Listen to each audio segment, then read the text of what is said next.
Welcome everyone to the Evoke Endurance Podcast. I'm Seth Keena and I'm here with Art Muir. Um, Hello, Art.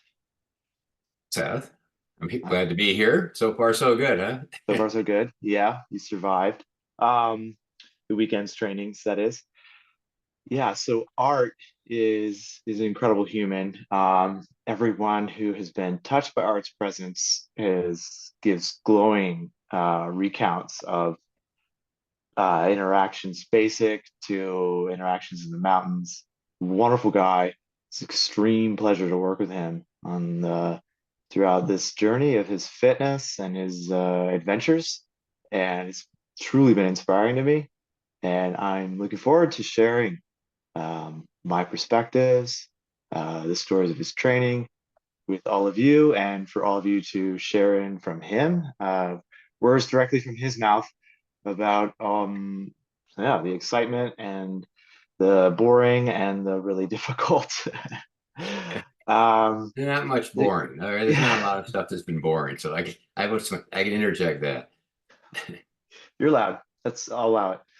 Yeah, Art's a quick intro from mine, and I'll have him take it away. But Art's currently resides in Chicago. A proud grandpa of six, is it, Art? Yep, yep, Uh, yep. yeah. And you're from Colorado originally, I am. and Yeah, I grew up yeah, there. Yeah. okay, where in Colorado? Actually, I grew up in Aurora. Even at a time, I was born so long ago. People who live out there, Aurora was really small. It may have had. I think there were 16,000 people that lived in Aurora when I Okay, lived there, and then I left eventually to go to college and ended up, living in the Midwest, which I really think of as my home now. But okay, now Aurora extends most of the way to Kansas. I mean, it's just incredible to me when I go home. But that's where I'm from originally. So, you know, I'm used to a state with some mountains. It took me a number of years to get comfortable here in the Midwest. right, But the fact is, I love the Midwest now, and I love right. Chicago. We live north of the city, not far. We raised our kids in a small town called Glencoe that was on Lake Michigan, which was really fun for us. We moved to a adjoining adjacent suburb named Northbrook, and life is good, so we like it here. Great. And you moved there to go initially to go to university, or Yeah, what? I am. No, I went. Yeah, I was in school, high school in Denver. Then I went back to Philadelphia to go to school at Penn as an undergraduate. Then I was drafted in the Army. That was 1968. I was drafted into the Army, and I decided that being drafted probably wasn't the best choice. So I actually enlisted, spent 3 years in the Army, which is Okay. actually really um, a really good experience for me, a learning experience, an opportunity to grow and do some things, be made to do some things I didn't like doing, which I think is Hmm, good for everybody, actually.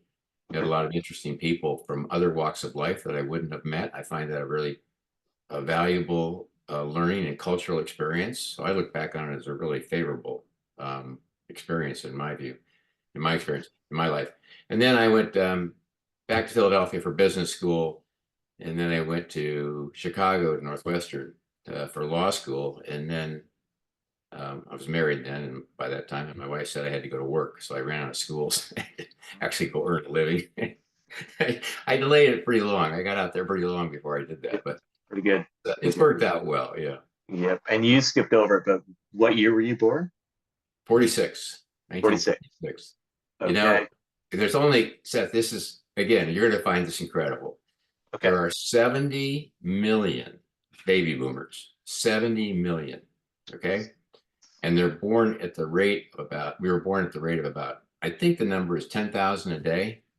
So there are Okay. 70,000, roughly 80,000 baby boomers ahead of me, Okay. but 71,930,000 or whatever that number is behind me, 69,000, whatever that number is.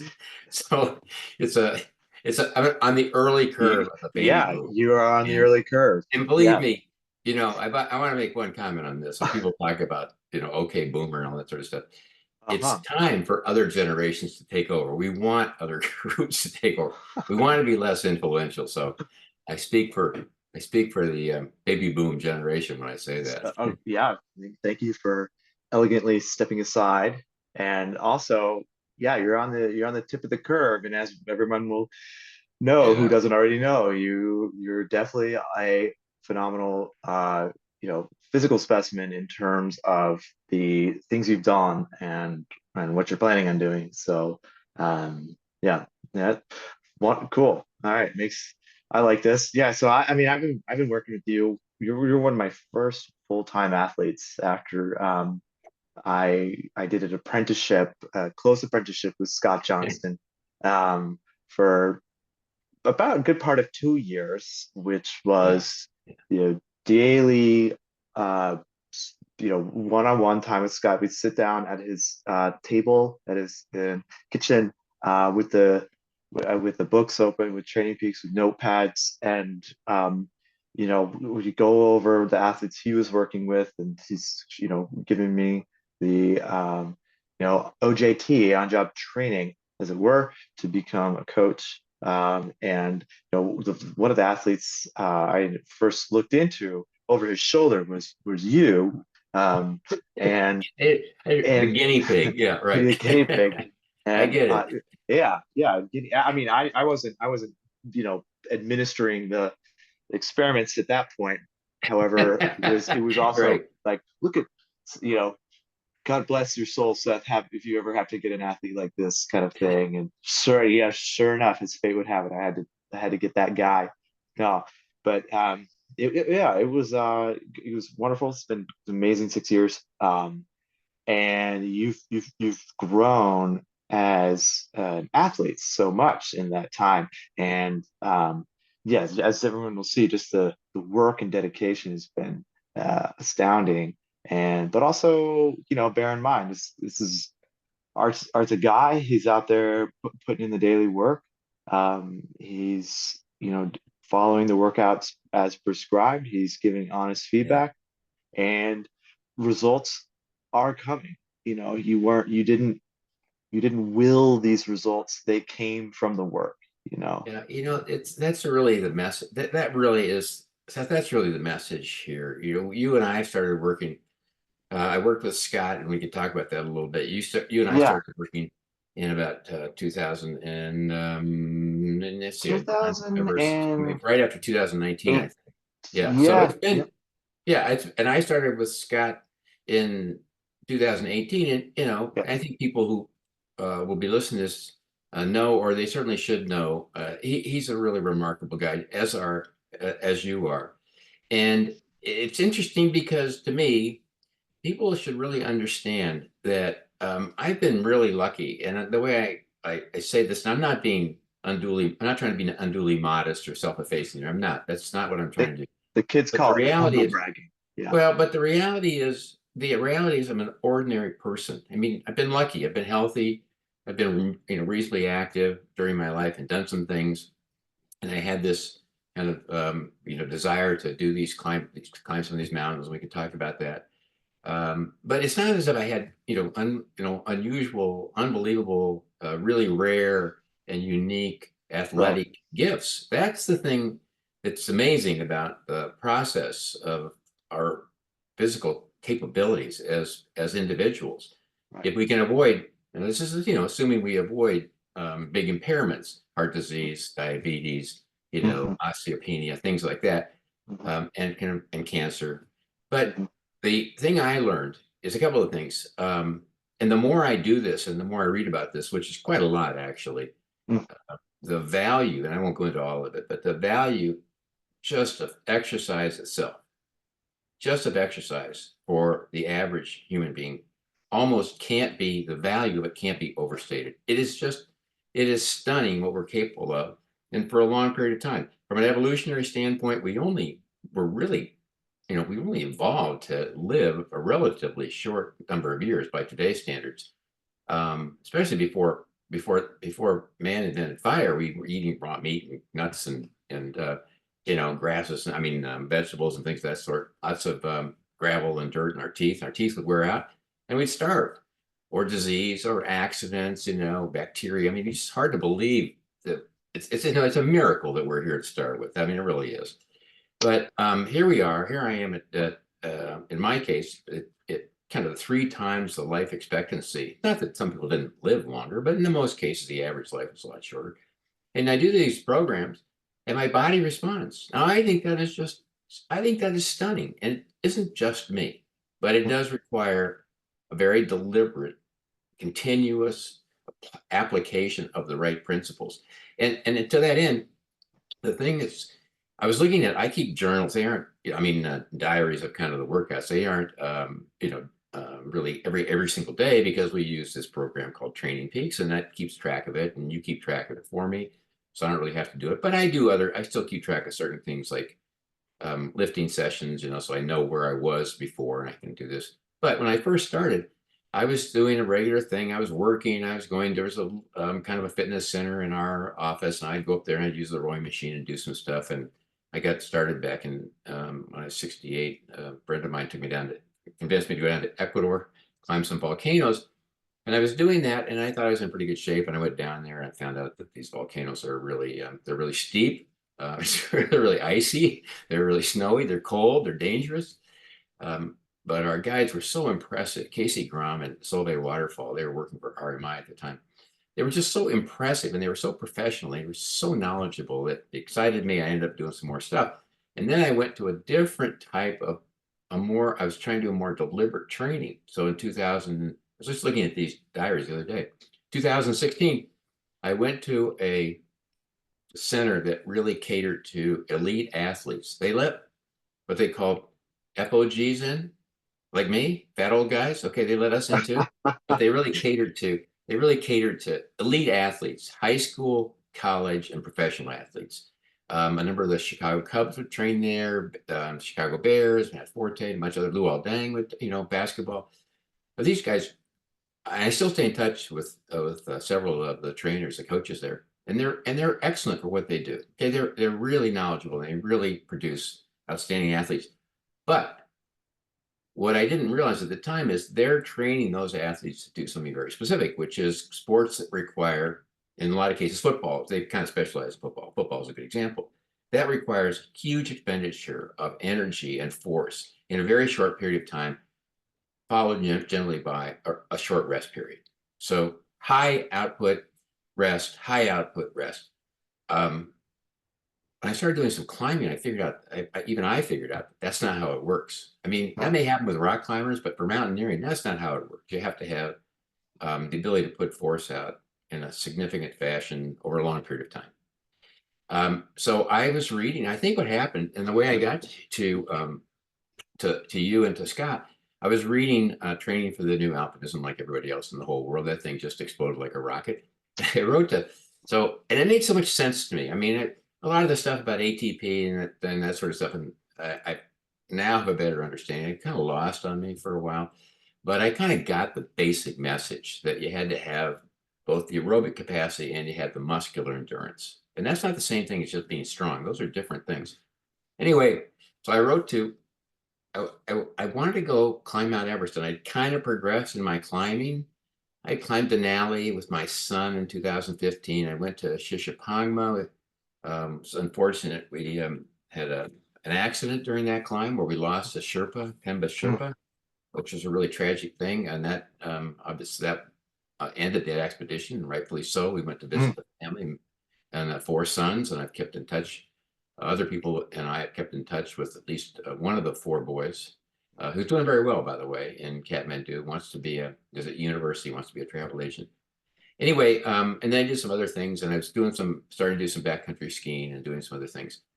Came to the book, and I wrote to Scott because I actually thought if I was going to, I'd been to Mount Everest once before in 1990 on the north side, which is a wonderful, wonderful experience as a trekker. And that was Jim Whitaker organized an international peace climbing, and he was trying to put a Russian, a Chinese, and an American climber, teams of 3, to climb Mount Everest as an international thing. But the Berlin Wall came down in 1989, and funding kind of dried up for this concept. Everybody said, "Oh, the Cold War's over, so we don't really need to worry about that anymore." You know, look at where we are today. It's just, history has a way of repeating itself. It's best Yeah. to remember it. Anyway, he turned it in then he used Earth Day as a signal for starting to clean up Mount Everest. And that effort's still continuing. But I give Jim Whitaker a lot of credit for what he did. When I went up on the north side, you can actually go all the way up to advanced base camp at about 21,000 feet just by following a trail. And I got up there, and Jim was talking to two climbers, Robert Link and John Gall, two American climbers at the time. But there were oxygen bottles and stuff all over the place, just all over the place. And on the north side, the North Col is not very much, it's not much higher really than the advanced base camp. And I remember, so this was in 1990. I'm there and I'm looking up at Mount Everest, and I'm looking at the thing, and I'm saying to myself, I think I could probably climb up that face. And if I got to the top of the North Col, oh Yeah. my God, I would be in Tibet looking over into Nepal, which Yeah. I'd never been to. I mean, how cool would that be? I mean, Yeah. it's just, I still get goosebumps thinking about that. And then I turn my attention a little bit to the left as you see the ridges on that side of Everest. And I'm thinking, there's just no way. You can't really see the mountain, because it's a pyramid. But that's the ridge that Joe Tasker and Pete Boardman, I think it was, lost their lives trying to climb. It's brutally savage, dark, and forbidding, and hard. And I'm thinking, that never is. This is it for me. But I would sure like to go up there and look over that call. So I did this other climbing, and I can't remember what prompted me to do this. I thought maybe I should try and climb Mount Everest. Mostly, I think I was prompted to do it because I didn't know what I was talking about. Okay, I think that's what really drove me. So Here it's just useful tool sometimes. it happens. I mean, that's kind of So I wrote to Scott and said I was interested in climbing Mount Everest, and I'd like some advice on coaching. I was hoping he would either be able to coach me or direct me to one of the coaches, one of his coaches at the time, because obviously he worked with, like you, he worked with their coaches. Right. And he wrote back and said, all right, that'd be great. I actually he interviewed me. That's what it was. He interviewed me to find out, because I think I told him, I think I had to admit how old I was. Okay. At the time I was 71 or something like that. And nonetheless, after an hour interview, he took me on as a client, and we started training, which wasn't easy, by the way. When you start out on these things, especially when you start very seriously, one of the things he said is you're not going to feel very good. You're going to feel like you had flu for a long time, and that's exactly what it was. You get over that for the most part. I think is a good note for people that might be listening. But it's daunting to get your body up there. But anyway, after we've been training for a while, I was about a year out from the expedition. I wrote to him and said, Scott, this schedule is kind of interfering with a couple other things I'd like to do. We're coming up on the summer in 2018. So I'm so embarrassed admitting this. If you can't laugh at yourself, who the heck can you laugh at? You can't laugh at other people unless you can laugh at yourself. I said, I'm so embarrassed by this. I really would like to carve out some time to be able to play golf with my friends, because it's kind of a social thing with with my guys. And I said, in the winter, I actually like in the Midwest, we play platform tennis, paddle tennis, which is outdoors, half the size of a tennis court. You bang the ball around. It's a wonderful, wonderful activity for long, gray Midwestern winters. And I can just see Scott now, Yeah. pausing to think about it. And he writes back on this email. I put this in an email, but I don't think I had the guts to call him to tell him this. And he writes back and he goes, in big red letters, he goes, Art, you don't understand. You could die. Okay. You could die. So then I called him up and we had a little chat. And I said, well, I got the message. Okay, I'm not going to play golf. I'll cut out the paddle, which I did. Okay. I'll Put further down the focus paddle. on this. That was a real wake up call. And then he said, when are you planning to go? And I said, next spring. He said, well, you won't be ready. And I go like, well, what do you mean? He said, that's not enough time, given my age and my condition. Yeah. I said, well, I've already paid for it. Scott goes, well, that may be, but you're still not going to be ready. You can go over there and you can see what you can find out. I mean, you can find out something about the mountain. But I'm just basically saying, as an experienced coach, I'm telling you, As you won't a be ready. And so Yeah. I went over there and, guess what? I wasn't ready. Caught a beat down. Yeah. But I was really lucky, Seth, I was really lucky because Uh-huh. I came back after failing on that trip, making a couple of big mistakes, came back to train to try and do this again. And then COVID hit. Mhm. So I had 2 years to prepare physically and mentally. And those were tremendously helpful to me. So Absolutely. I think that's part of a big part of the reason that I was able to, successfully climb the mountain. But yeah, Absolutely. God had his Absolutely. doubts. And he also, that's about the time he flushed me and, gave me you. So for the real experiment. I remember the moment.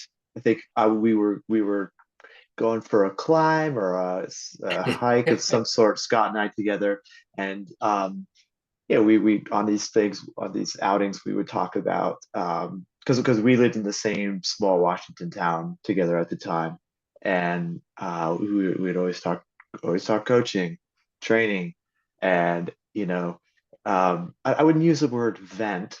That would be perhaps a little strong, but he I was understand. Believe me, processing. I get it.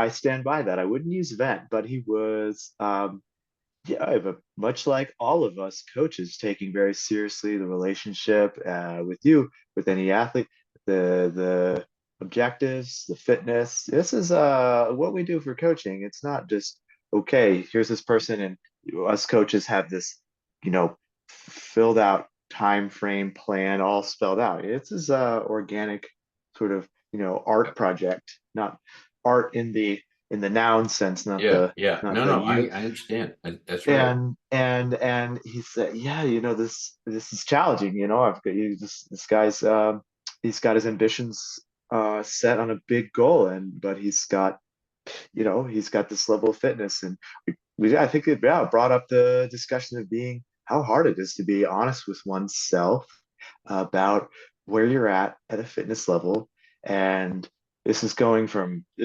reflexive. So I'm talking to myself as much as I am to the audience or you. Well, you definitely know this stuff, so one really important aspect of training, be it with a coach or Mhm. self-coached, is or and especially using a training plan, like a written plan, is to ascertain and one's sort of place, your fitness, your relative to your goals, and evaluate in a very objective, clear way. Where am I?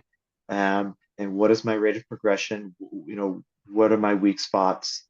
Uh, we could, in terms of is it muscular endurance? Is it aerobic endurance, et cetera, balance, and and then constantly reevaluating how am I doing on these sort of elements as I'm progressing with my training. Yeah, yeah, it's so true. I mean, this is not something where, you're not like an architect drawing some plans up and then repeating it for everybody. That is not how this works at all. The thing that is so valuable, I mean, I can't, in oversimplifying things, I've come to the conclusion when I think about myself, I'm one of two kinds of people. I think of people as being two kinds of people in the world. There are Okay. entrepreneurs. Entrepreneurs are the people that like to do everything. They like to be in charge. They like to set the goals. They like to get out there. They take the risks. They do things on their own. They find their own way. They find their own plan, their own trail. The others are framework people. Okay, the framework people. I'm a framework guy. I like somebody else to set the framework for me, and then I tend to respond. I feel I respond well to the framework. But if you leave me to my own devices, I end up too much data, that kind of paralysis by analysis kind of thing. Sure. I need somebody to Sure. say, okay, do that. And I'm just much better at that. So that was one thing, and I knew that about myself. So that was really helpful. And so the process that you and the other coaches at Evoke Endurance use, uh, where you're working one-on-one with athletes, is you and your clients, is to set that weekly calendar. I always like to think I want to peek ahead. I don't, by the way. I kind of see Wow. what's coming up in weeks to come, but there is Uh, nothing in the weeks to come. Okay, so I don't I like I used to that. But the idea that when I go through, because we have good days and bad days, everybody has them, and it's oh, just the way life is, and you oh have to yeah. recognize that they're not all good days. Um, Yeah. as I Yeah. You're say, not a as I say, machine no, that no, this is the repeats. side. As I say to Yeah. people, at my age, you realize they're not every day is a good day, Yeah. but every day is a precious day. Hmm. That's the difference. So when we do this thing with the coaching, the one-on-one, I'll send out a little note, sometimes too much. I kind of enjoy sending those. We have a kind of an interesting Oh dialogue. yeah, And they're it fun. gives you a chance to kind of see what's working and what's not working and to adjust it. And I know that you have over the years adjusted your expectations downward. And I say that laughingly, but I mean it in the sense that we want to be at the point where I'm getting or continuing to be as strong or stronger or better at something without breaking. And as you get older, your capacity decreases, and so it's really important that somebody, you have to monitor yourself, but you have to also have someone else. It's also helpful to have somebody else do that. So I find that to Right. be enormously helpful, that one-on-one thing as we kind of move in and try different things. Yeah. So, and you Yeah. also, tend to provide um, variety and, once in a while, now we've done this long enough that we've been through most of the basic exercises, and the basic exercises are the ones that really work and our body responds well. But you throw in some frou-frou stuff once in a while too, just for grins. I Through like through. that. Okay. I think Yeah. those are fun. None of them are frou-frou, but there's kind of interesting No, variation. it's true. Yeah, well, the biology of working with a biological organism, as you emphasize one aspect of this organism, something else is going to eventually change in a way. And usually the something else is Yeah, oftentimes on the other end of a spectrum. So if you are hammering on high intensity, you're really working on this.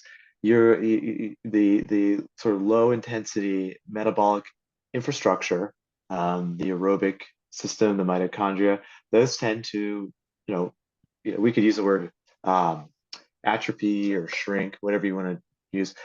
But ultimately, same goes with balance stuff and yeah, strength and your knee and your shoulder, yeah, your special spots. So, okay, we want to focus lots of our time before the mountain on the burly pack training, the big days on the machines or outside, and then you only have so much time and energy, so we shrink down those sort of what I would say, maintenance or conditioning exercises. So yeah. okay, we after at a certain point you need to return to those, or stuff breaks. We are, yeah, as you know.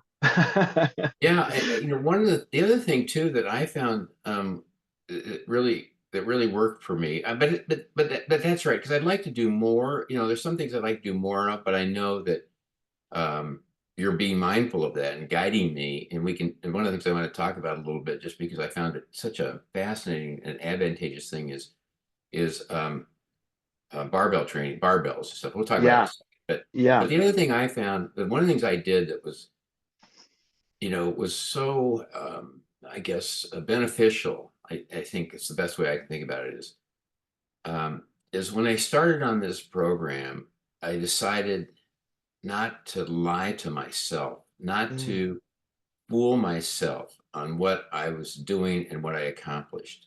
What mm, I mean by that is I wasn't hard on myself. If you gave me a workout and I didn't get it done or couldn't do it or something else happened, I didn't pretend to myself that I had done it if I'd only done 80% of it or 60% or not gotten it done.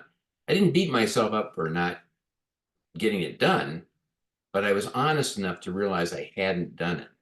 Right. So that I think was really helpful, because I'm the only person that knows inside what I've really done and not done.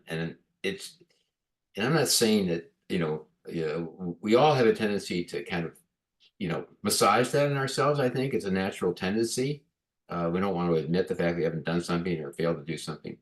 But I found that to be really valuable and really helpful, so that I was sharing with you what I actually did, mm. as opposed to actually what you might have expected me to or what I wanted to do. And that helps, really a lot. And that I Yeah. just think of it as being honest, but it would be easy to and I have to keep reminding. And the reason I say that is I have to remind myself that I've committed to do that, Mm, because temptation sneaks in a lot of times. There are times when this isn't just about not wanting to go to the gym and do what needs to get done.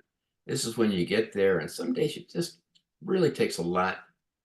My experience is it takes a lot to get started. Once you get started, it's okay. All Yeah. right. You can just get yourself Yeah. up off the couch, get out of the house, whatever the deal is, or go down to Sure. I have some in the garage, some in the basement, some in the gym. That makes a big difference. But being honest and holding yourself to that standard, which is a manageable standard, helps a lot. And then that Yeah. allows you as a coach to really provide the feedback that is Yeah. beneficial. Yeah. No, I mean, sometimes the hardest workout is the warm up. Um, it's or like initiating even the warm up can be, your PR for the day. But absolutely, and I think this is speaking to a whole nother subject, but I think that honesty um, speaks to sort of like an ecosystem of your relationship of sort of your mind and your emotional landscape to these things that you're doing, these actions that you're taking, um, where you're with all the best intentions and massive willpower and excitement in the world, you can execute a workout, but that doesn't necessarily the amount of influence on your change in your fitness and your physiology. Okay, I don't know enough to say that there's none, but you can't will yourself to be fit and not do work. That you have to Yeah. have the will and do the or you can't like imagine a workout is having a greater impact on you than it is actually having. Yeah. So there is a lot of there's a lot of um, representations in our minds about what's happening while we're doing these workouts because you don't necessarily like see like the fitness counter changing out in your but so you kind of have to be on board with sort of some unknowns, but just knowing, yeah, this is where objective measures come in really handy, and you can talk about your barbell work with this stuff, but just because you really want to PR, that's going to really help you. But if you're physically incapable of doing it, it's not going to happen. That sounds There's a pretty couple. obvious, Yeah, no, but there's a couple of things there that a couple of things there that are really important. I mean, I'm at the point now where first of all I enjoy most of the training that we do. In fact, when I went back to Everest in 2021, yeah, after 2 years of training, I kind of felt like, this is a little unfair. I feel like I've already done the event, training for 2 years to get ready for it. Do I really have to go over there? I mean, I feel pretty good about what I've accomplished here in the gym. Can I just like, raise my fingers at yeah. victory now and call it quits? Because that was pretty good. I got to actually go climb the mountain. That seems like pretty hard. But the other thing is, I find that we have some hard sessions. I mean, sometimes we have some really hard sessions. I sometimes wonder how in the world I'm going to get through them. And I get through most of them now. And I don't have any, long-term kind of after effects. No, DOMS, delayed onset muscle soreness. That doesn't happen, hardly happens really at all. Even though when we do something different, I'll start to notice it, which is surprising to me. As Mm, went the other day was just because of the nature of that. I took a walk. You directed me to take a walk with a 25-pound pack for an hour and a half. And I figured I'll just go out there and cruise, look at the butterflies, check out the deer, see what's happening in the forest. And I was actually kind of sore. I had like a sore hip or something. It turns out it was a psoas, I think, but it's kind of yeah. surprising to me after all this stuff, the hours that I spent on stair climbers and stuff. Um, Yeah. but the thing that's so interesting to me is you can build up to where you're doing a lot of exercise. And you compare that to somebody who doesn't do any exercise. And the amazing thing about exercise versus training, as Scott I think writes, and of course, um, all training is exercise, but not all exercise is training. We see a lot Correct. of the people who just don't need some guidance. But the thing that's amazing about it is that even a little bit of exercise is enormously beneficial to people who aren't Yeah. doing it. You can do more, and more is better as long as you don't get hurt. But Yeah. even a little bit, it's astonishing. And Yeah. but the thing that I find frustrating, I'd like to be able to do more exercises that incorporate fast twitch muscle fibers. Mhm. There's a problem. I just don't have those anymore. Those just don't exist. Um, plyo box jumps at 48 inches. That are not going to be happening, right? But you can also delay the onset of that deterioration that we all. The one thing we all know is we're all going to die at some point. And the real question is, how are we going to feel and how are we going to take care of ourselves so that in between this moment and that moment, we live life in the most vigorous and effective and enjoyable way possible. And Yep. we can do a lot to raise that bar. There was a book called a number of years ago written by Chris Crowley, I think his name was, called Younger Next Year. In its graph, and I'm sure you and others have seen this, the y-axis is the quality of life in terms of enjoyment, activity. That's the y-axis. The x-axis is length of life. And Yeah. what happens in most cases is we start here, as we get older, we kind of grow up and kind of older, and then it kind of, it's a gradual curve of deterioration, sickness, paranoia, death. All right. What we want to do is we want to start here, be Yeah. high, start Mhm. here, over here like this, and boom. Okay. So A and that's crash how, versus a yeah, slow. yeah. Yeah. We want to live life in a vigorous, vital, exciting and involved way. And we Yeah. want our friends to do the same thing. And probably aside from, again, diseases and accidents that modern medicine is really good at fixing, kind of the last, what Peter Attia calls that last part of your life, modern medicine. What we really Right. want to do is we want to be able to prepare ourselves for living a long, vigorous life early, Mhm. early. And we can do that. We can do that. The way he puts it is, you start in your 40s and thinking about how do I protect myself and start preparing myself to live in my 80s and 90s. Definitely. And I'm looking at this saying, here I am, 78, and I like to say to myself, that's not really old. Okay, that's not really old, but 80 sounds, I don't care. I can't make myself believe that that's not pretty darn old. Okay. But so far It's, so it good. might be a lowercase o old, but I wouldn't say, Well, yeah. it's At 38, I would say that sounds kind of old. yeah, yeah. Well, I Yeah. like to think maybe I'm trading some wisdom and perspective for Oh, that. But the I'm reality is learning. the reality is if you do kind of basic things that aren't that hard, have decent nutrition, and I don't mean, you don't have to be some kind of, there's a nutcase about this, but eat, Right. decent food. And I'm not Right. great about that. I eat a lot of junk too. I'd like to do less of that, but I eat a pretty good diet. Get enough sleep. The evidence is, increasingly we see this evidence that sleep is really important. So setting Yeah. yourself up to get good sleep is really important. I mean, one night without, I just read something, but one night without enough, like 6 or 8 hours of sleep, your blood glucose goes way up because your body's Mhm. trying to compensate, which is amazing Mhm. to me. Yeah. Exercise and then socialization, family and friends, enormously important. Right. So these are Right. all part of the picture of living a vigorous, involved, and satisfying life.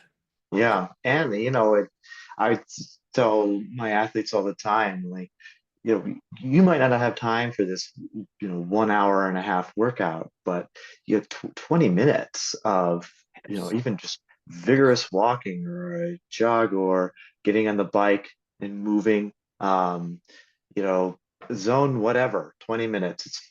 You're not going to detune your aerobic system with 20 minutes of zone 3.5 or whatever. But it's definitely the physiological stimulus, maintaining things and you know thwarting phagocytosis of important infrastructure your body would otherwise reclaim, or it's the brain's neural connection to your legs. And it's also staying in the routine, in the habit, so sort of like a mental tactic, if you will, of staying that way. So yeah, I mean, when you're talking about exercising and what I would say would be crashing the curve versus sort of like easing down that curve of end of life. Yeah, for sure. One can benefit from training plans in intense workouts. Absolutely, especially if you're trying to climb mountains and ski stuff like Art you are. But also, evidence is showing you can do quite a bit for yourself with Abs- just 20 to 40 minutes. it- I was just you know pondering that the other day, how it's I think it's kind of easy to go kind of binary with exercise, thinking of it, it's like, well, I can't do the whole workout, so it's zero. uh yeah, but yeah, or if I can do something, it's got to be 1 hour and extremely hard. But as yeah, you know, as we've beaten everyone's head over the years, it's 80% is should be zone one, zone two if you're an endurance athlete, and then the rest is some little bits of intensity and strength training. And yeah. People. You can't be discouraged by this. We use Training Peaks, as a way of kind of recording these workouts, and Training Peak has some different. It has some different variables. One of them is their CTL, which is kind of something. chronic training I don't know load what it is. for, yeah. Yeah, I kind of look at it, kind of see how I'm doing. You have some recommendations. The thing is that you're going to go to Mount Everest, you got to be at 100, for a couple of months. And if you're going to do it without Right. oxygen, you got to be at 120, which Yeah. just believe me, that is So, impossible. Okay? But, yeah, and these I look at mine, and recommendations come with a big grain of salt. It's Mine looks hard to, like yeah. this ridge on Shishapangma behind me. That's what my Okay. CTL looks like. It goes up, and then something happens. I have to take a trip. I go see the grandkids. Yeah. We have a life, besides this. And then it Yeah. goes down. And I was looking at it the other day for some reason. And I realized that, trying to get to 100 before I went to Mount Everest. I think I got it to 94 or something like that, which is pretty good. I mean, that was hard. And then while I was there, I actually wore a heart monitor for a while. It was 103. I came home and crashed, and then when we started training again in July, it was 23. Okay. Oh So yeah. encouraging. But the thing is, what I wish that my wish for people who want to, they're making the effort to go to the gym. All right. I see this. We all see this, who are trying to do this on their own, which is difficult. There's a lot of things, kind of a base level. I just wish that those folks would have the opportunity to work with somebody like you or other coaches that understand the concept of aerobic based training, zone two Mm. versus a zone four, versus wasting your time in zone three, which we see a lot of, and the also muscular endurance and strength training, just so they have a little bit of a base, so they could, the effort that they're putting in the effort to get to the gym. All right, they've already taken that important step, and it's I really feel badly when I see somebody that I feel like, and what do I know, but I've done this enough to have some feel for it, isn't doing it very effectively or efficiently. On the other Mm. hand, what I also do is when I see somebody who's done a great job, I walk over to them and say something to them. Mm. That's only backfired on me one time. Okay. That's Okay. the only time that's happened. Actually, here's what happened was a, an older woman. She's very consistent about going into this gym where I go a lot, and she is unbelievably uh, advanced in yoga poses and things like that. She does this kind of stuff. She does the stretching routine. Okay. And I said to her one day, I said, I kind of approached this the wrong way, I guess. I walked up to her and said, "Can I take your picture?" Okay, that's kind of what I said. That wasn't All right. very, that wasn't right. I didn't mean it that way. I meant she Right. was such an inspiration Yeah. It for was, people. I wanted to be able to share this somehow. sure. I hadn't really thought this through. Um, she's still there. She never speaks to me. Okay, her answer is no. Oh, But for the most part, when I see somebody else doing something where I know they've done a really good job and worked really hard, I yeah. often say something to them, and I think that's Yeah. fine. But I wish that Totally. people had the opportunity, like I've had, and I've been fortunate to have had the training, with Scott and with you to make sure that I'm at least using my time efficiently, getting Right. something out of it, because that's clearly the Yeah. case. Yeah. Well, and part of our mission from the get-go is, trying to sort of, you know, get our presence and our words and our knowledge out there to everybody, even if we can't coach them one on one. And the website has Yeah. tons of free knowledge information. We have the forum on our website that you can write in a question about, muscular endurance, aerobic threshold, and one of us will answer. Scott will answer. I will answer. Other people on the forum will chime in. The Art Muir out there, and and yeah, it's also kind of our MO with keeping coaching pricing as basically as low as we can take it, and trying to take on as many athletes as we can with but maintain our, daily interaction quality and our, you know, Art doesn't see workouts more than a week out because I haven't decided exactly what I'm going to do yet because um essentially if I have uh a plan, a written plan that you're going to show to someone with confidence that's more than 2 weeks out, Yeah. yeah, it's kind of it's not it's fine, but there's a lot of caveats in those days. So again, we're coaching people with a great bit of dynamism and input.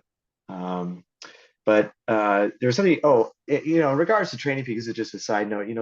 That model, and those numbers Art was saying, those are definitely important and can have a bearing. But these are calibrated numbers that there's a lot behind those numbers, and just say that Art's 94 uh, fitness CTL before going to Everest was definitely well calibrated with a lot of care, and most certainly there are people that can go to Everest and clip the chains on the summit or go to the summit with an 80 or CTL or a 120 CTL.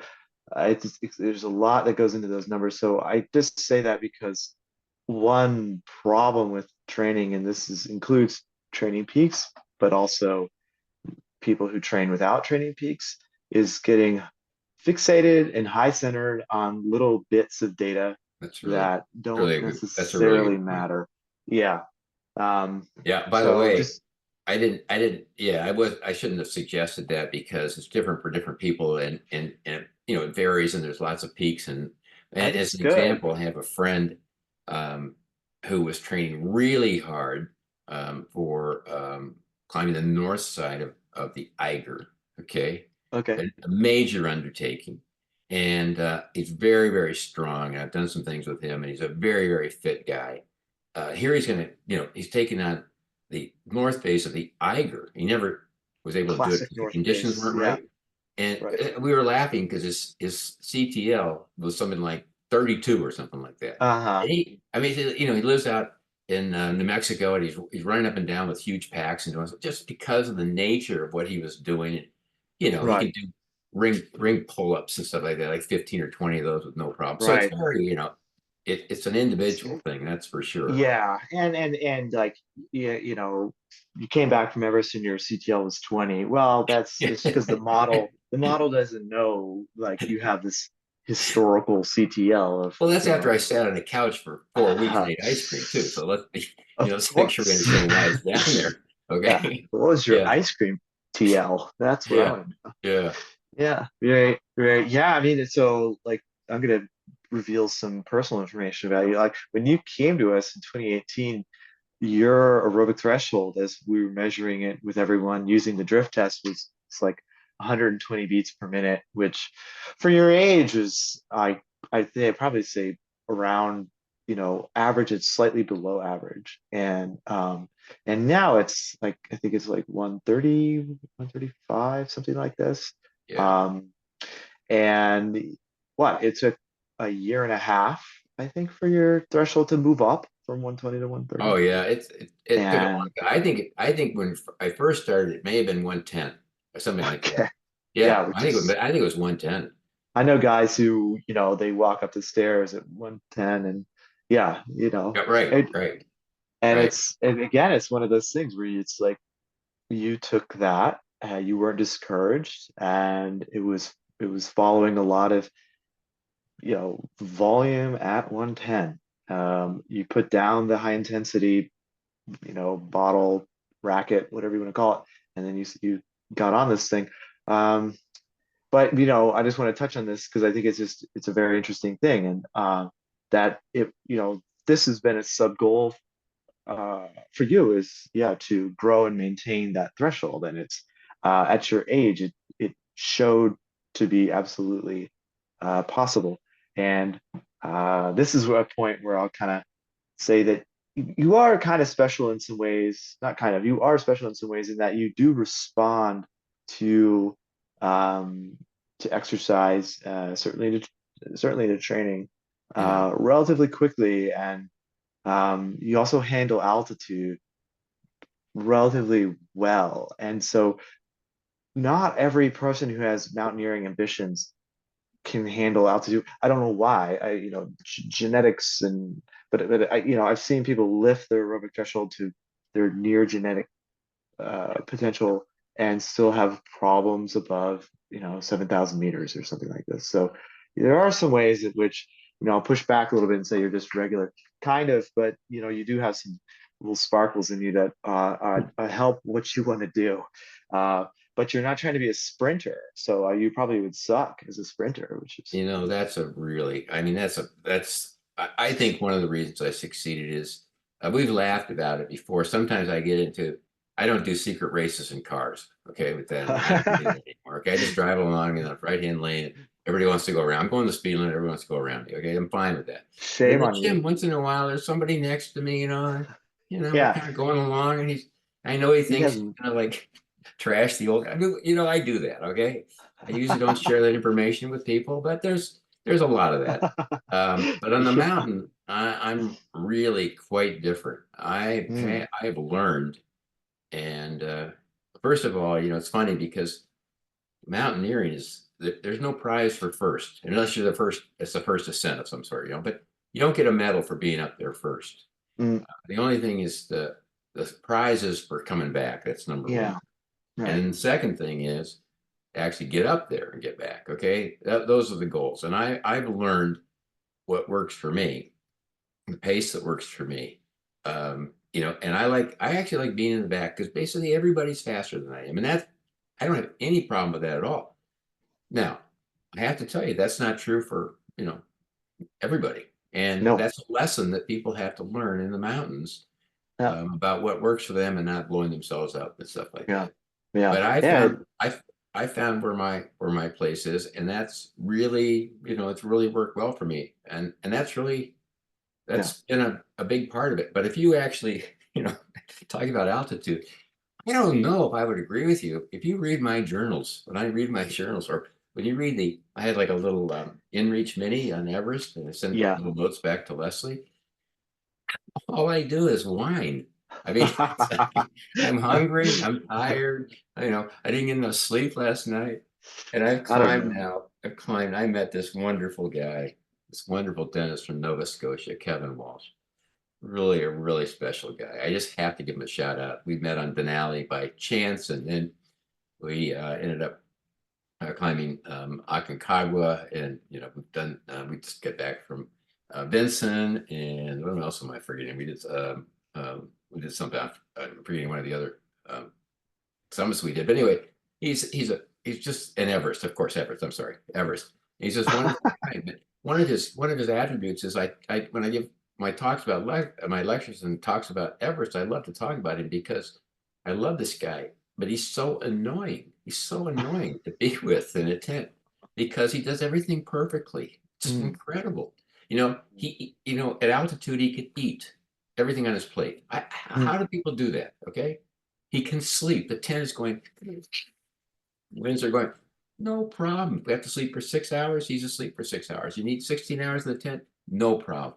yeah. But he's actually kind of guy that when I'm there whining and and admitting how scared I am about what's about to happen and how bad I feel, he's always there. It's really important to have somebody, to have somebody supporting it, telling you it's going to be all right, whether it's a Oh, coach, because you're training, or it's a friend or a fellow climber. And I have been fabulously lucky in the groups of people that I have been associated with on these climbs. I just can't oh, tell you, and how many of them I consider to be still very good friends, and I feel really close to. And yeah. the message I think for people is you know, the training allows you to do these things that then allow you to have these experiences in the participation. uh, it's not just about being in the outdoors, and it's really not about being standing on this big pile of rocks. I mean, no, that is cool. I mean, there's no doubt about it, and I'm proud of that, and I'm glad I can do it. But sharing these experiences with other people, extraordinary people from all over, all different walks of life, different countries, different experiences. It's those. It's really a wonderful thing, and I'm so lucky. I have a family, 3 children, 6 grandchildren. This will be in December. It'll be our 50th wedding anniversary. We have lots of friends. We've known for years. I feel very, very fortunate that way. And I had a working career that was just great. I worked with wonderful, smart, talented, hardworking people, and that was great. But that was then. And for purposes of retirement, I started this when I was 68, and I retired a year later. Um, this opened up a whole new chapter of really exciting, interesting, fun, fantastic things. And the only reason I've been able to do all those things, to share all those experiences, is because I've been able to physically do them. You Mm. know, I don't know where that ends. I mean, it's not going to, can't, doesn't go on forever, and I have to kind of adapt it. But there's no end. What I know is there's no end of adventures that I can do. I just have to find ones that fit my capabilities. And they're so rewarding. The people I've met, it's extraordinary. I don't know how else to explain it. It's just Yeah. been Yeah. it's just been marvelous. Well, your friend sounds like the, you know, ideal prototype of the mountaineer, sleeping and eating at altitude and having a good attitude. That's rare for Yeah, I sure. know. I know. That's It's awesome. annoying, isn't It is annoying. Yeah. Yeah, it? I totally. But I think, yeah, not everyone has a wholesome um sort of uh preface to and operating the system in their mind about why they're doing the mountains. Yeah, And but that's okay. Right? Some people can have extreme competition as the reason they're doing something. And I'm not going to knock that. I think that that's pushed performance. It's inspiring. It's things have gotten done because of that. Okay, if it depends on how you want to operate, live your life, and for a guy like you, it's I think it's hard to argue. It's really great to be around Art, and Art's a fun guy, and you're a happy fella. And I think a lot of that is because you have a lot of like wholesomeness in the constitution about around climbing and mountaineering. And I think that the world could use a lot more of but that. but the other thing too, though, Seth, is these activities attract a certain kind of people, and they're not just good people. Some of them are world class athletes. I've Mm, met Killian Jornet, David Gutler, Colin O'Brady. Just a whole bunch of fantastic athletes doing unbelievable things. yeah. Um, um, there was a fellow and there's a whole bunch of people in Antarctica. I keep thinking I'm going to put profiles on Instagram. I just haven't quite gotten to them. Right, because Yeah. mention your project really quick, Oh because yeah, you're kind of yeah. alluding to it, but So tell everyone about your project. I was in Everest, I think in 2019 this happened, and you have some downtime there. And we've got a team, and you tend to. It wasn't so prevalent in 2019, but you tend to kind of stick together for a lot, just because you don't want to spread germs or bring germs in from other teams. So there isn't a lot of mixing. And then in 2021, we were very, very careful about that, which is one of the reasons that Garrett Madison, who ran the expedition, and his other Western guides and the Sadar, Angkor Sherpa, really were protective about our group and really controlled the staff and the Sherpas about mixing with other teams, so we didn't get COVID while a lot of teams did. But Mm, you do mix, but you're basically with your group. And I decided, I started talking to some of the people, and my tendency is I ask them questions and they tell me about where they're from, and then I forget. It's not I don't do it on purpose. It's just because other things interfere. But when I actually decided to write some profiles, it was so great because I then not only remembered but I was able to share. And I came back after that. I found out that people were really a lot more interested in hearing about other people than they were about hearing about me, which I understand. Okay, I get that. I understand. There's only so much of me they can take. But listening about these other people, people who are doing, I mean, it's hard to encapsulate it. Yeah. One guy was working for either Lockheed or Northrop Grumman, doing environmental systems work for the space shuttles. He's one of the guys keeping people, astronauts alive on the space shuttle. And Uh-huh. then there were other people, a guy who had gone to Arizona State University, decided he didn't like university, went down to Costa Rica, started working really hard. Let's see, he had a surf business. He has a big shop called Iguana Surf now. And then he started building homes. He builds these amazing, really high-end homes in Costa Rica, Uh-huh. where guy comes down. One of his first clients was a guy from Canada who bought a house and kept this big house, many millions of dollars. Brought his friend down, and his friend said, "Oh, that's really cool." Friend went over to Chad and said, "Hey, that house is really cool. Build me one, only build it bigger."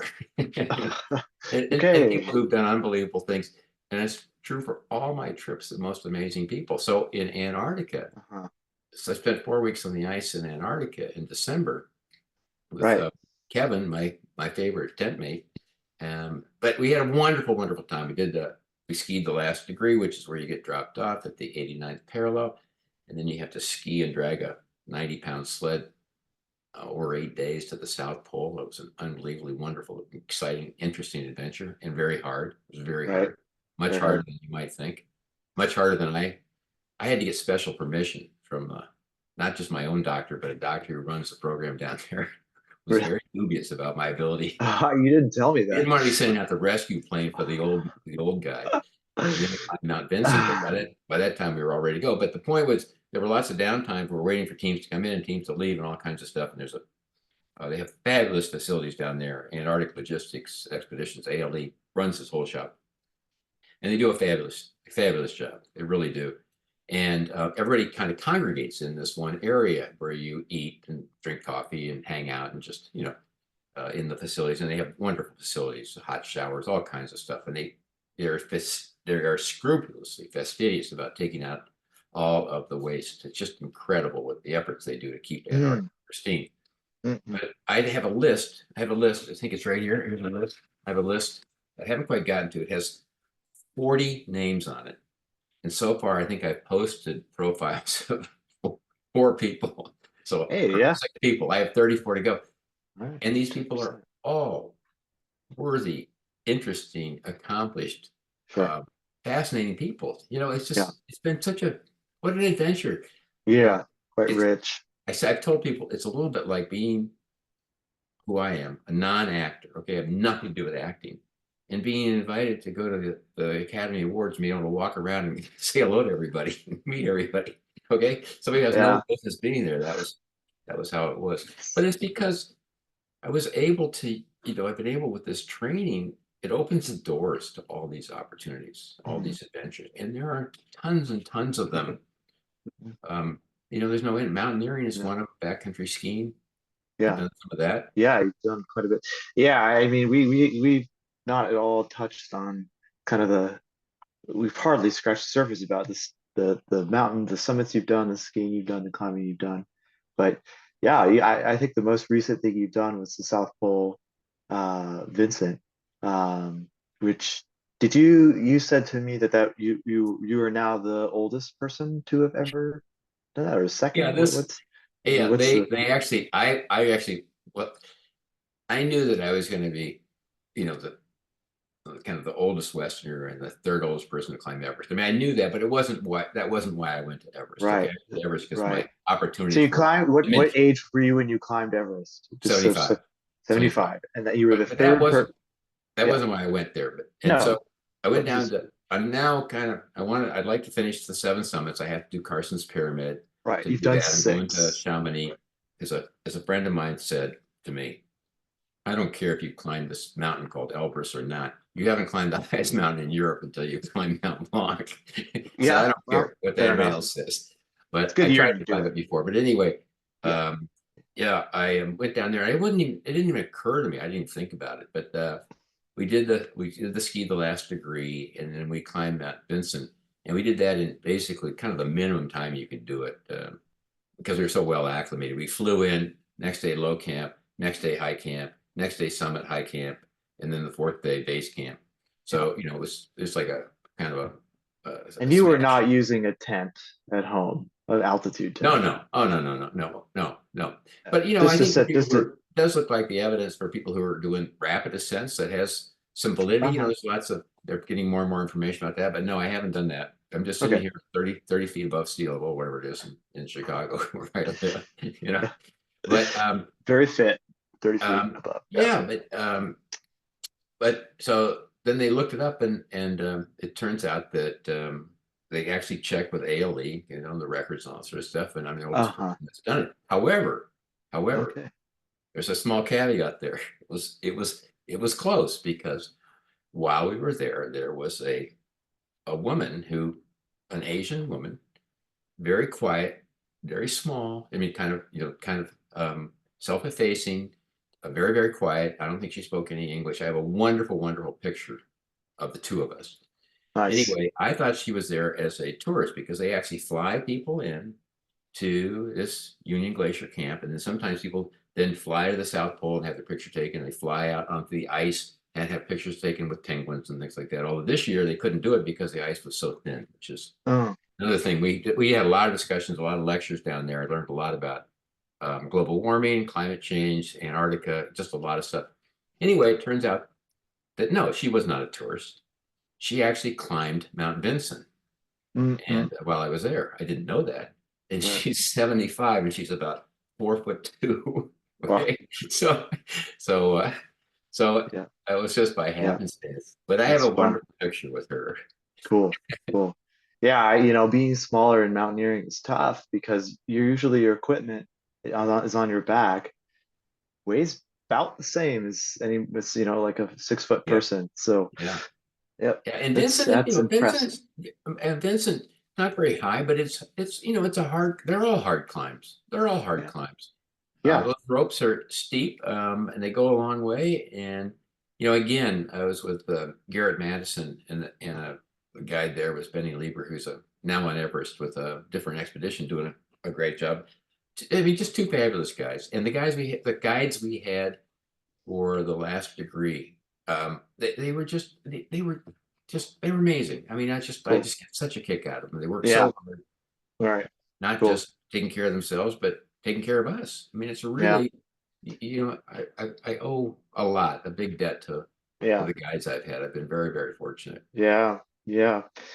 Yeah, and yeah, that's really good to hear because yeah, guides are out there working really hard and keeping their clients safe and themselves safe, and it's complicated, difficult thing to do. And I think, aside from your fitness, you also have some basic skills, or one might say some intermediate to advanced skills of using walking in crampons, Yeah, tugging on fixed ropes, understanding rope systems, rappelling, uh, and then what you call like hygiene slash self-care, not only in base camp but on the mountain. And so, as I've talked before with Rob Smith, mountain guide in another podcast, the you, you yeah, know again, just sort of like willing yourself to be fit. You can read a lot of great information online and watch some YouTube videos. And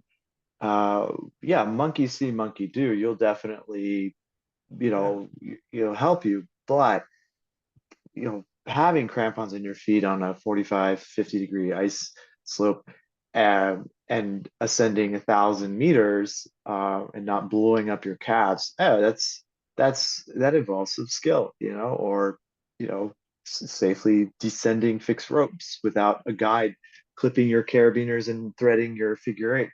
Okay, this is up to you, and you've practiced those things. So, you're not a normal guy. You've got some skills. So, just say, Well, I know, I do, and I try. There's so much to learn, though. I appreciate how little I know, and I right. realize the knowledge curve. A little bit of knowledge and the confidence goes way up because you don't know what you're doing. And over a long period of Yeah, time, your confidence goes way down if you figure way out what down. the risks are. In fact, Yeah. this I just ordered a tib lock today, actually, because I ordered Okay. I have a micro traction, and I'm going to go to Chamonix. We're not doing ski mountaineering, and I ordered some of that pencil red line because I feel it's Yeah, partly my responsibility. You it can't just is. rely on the guide to take care. What if something happens? There are two of us To out him. there. Something happens Yeah, to him. All right. yeah. I want to be in a position where I can at least, Throw him a hopefully do rope. something. But it's Yeah, daunting because the knowledge base is enormous. It really is for people who yeah, move in these dangerous environments. A good example of that is um, backcountry skiing and avalanche training. I mean, yeah. I know enough to know I know nothing. I know nothing, and I never have done that without a guide. I would never do it without a guide. But even then, the knowledge you can't just check out. It's like climbing. You can't just Yeah, check out. Uh, yeah. I I have a thing where when I talk about these climbs, I have a thing what I call guide wisdom. I may have shared this with you. Hmm. Guide wisdom. These are the things that I've learned from guides from being on these trips that they've Hmm. taught me that I should have known, but I've now, formulated them and articulated them into a set of principles that I found apply not just in the mountains, but apply to life in general. And there are three main ones with one subcategory. So the 3 points are that I've learned from guides is the first one is to take care of yourself. Okay, take care of yourself. Because if you don't take care of yourself, somebody else has to. That means they can't spend the time taking care of themselves. They should be. Okay, it takes them away from that. So that's number one. You take care of yourself. That's a big responsibility. That's number one. Number two is you help the team. We go on these trips with groups, and our job is to move and work and support each other as a team. And we're so much stronger doing that. And Hmm. that's worked really well for me. And I actually think that having somebody as old as I am on a team helps people know that they have somebody they have to support. Okay, they know that there's somebody to support, but helping the team is the second one. And the third thing is solve one issue at a time. Yeah, All right, stuff that's happens and it happens quickly and it goes in all kinds of different directions. Solve one problem at a time. And so I tell people that, and I can see it resonates with people because it's so fundamental, so essential. And the fourth one is when I'm talking to young people, young, I mean by, high school and younger. I talk to them and I put this one up, and that is be respectful, mm, be respectful. And the reason that's so important is, it's like thinking about being respectful to your teachers, to your coaches, to your parents. They're not always right. Okay. They're not always right, no. but they've lived a long time. They've seen a lot of stuff and they're usually right. Okay. Not always, but if you're not respectful, you can't hear what they're telling you. So you can't learn from that. And when Hmm. you're a kid, high school or younger, you may be strong, you may be smart, but you're not very wise. You don't know a lot of stuff yet. So those are my principles, and I've learned those from guides. And I keep going back to them. It's amazing how those resonate, Yeah, uh, not just in the mountains, not just in other activities, but my kids, with my grandkids, my other people, just in life in general. yeah. I love how sport can be such a teacher for life, especially if you pay attention to what you're doing. Um, and this applies to other sports, not just mountaineering. Even on you're playing pool, for example. That might not be a sport, but it certainly has sporty attitude. But it definitely these principles apply. And yeah, I think with training, training implies that there's a following of principles, especially with the difference between taking these exercises and assembling them into training. Um, not that you can't get fit and have incredible athletic performances by doing random exercise. There's plenty of examples out there that do, but there's absolutely an effective approach by taking the sound principles similar to what you're talking about and Yeah. applying them into a system. Yeah. And so, yeah. having a Good. framework, I think it really Yeah.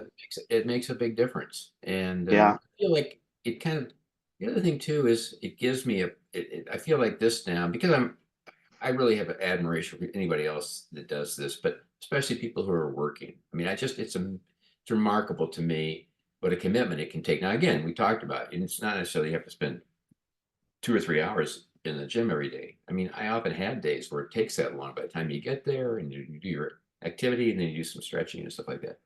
Yeah. Uh, but it takes a long time. There are people who are committed to it, but it doesn't mean you have to do that much. You know, you don't have to do that Mm, much of it. But yeah. still, it's so remarkable that people who can balance all those things, which is I and know it. it's probably most of your clients Yeah. are probably still working. So Oh yeah. I mean, those people are kind of my heroes. Like, it's yeah, amazing. we're working 50, 60 hour weeks, kids, and putting in, 12 hours a week of training. It's like, oh my goodness, this is impressive. Yeah. Yeah, I've got And I'm here telling them they should be getting more sleep. I I know. They're like, dude, if I get 5 hours, I'm Right, right, crushing it. Yeah. right. Well, yeah, it's absolutely it's a funny thing we choose to do, this training and this play that we engage with. But again, like you're showing us, I think it's building it is a wholesome framework into your life can bring about tertiary benefits of relationships and richness to you and others. That's yeah, it's not it, some of that's written into the training for the new alpinism and on our website, but a lot of that's to be found for one in their own experience, and I think that's really cool. And so yeah, well, I think let's wrap this one up for now. But I think I'd love to talk about in the future, some things you've done, things by things I mean, mountains, skis, Yeah, and the training around that, and kind of sure. love to hear some of your perspectives. I know people want to hear about what it's like to train for South Pole and for Vincent and for Everest, obviously, and some other cool stuff. Like you made an attempt on Mount Kenya, and I think that would be really cool to hear about that Well, I've experience. had lots of failures. So, Oh I've had yeah, lots of failures. I failed the first time I tried to climb Denali. I failed in Shishbama really wasn't a failure.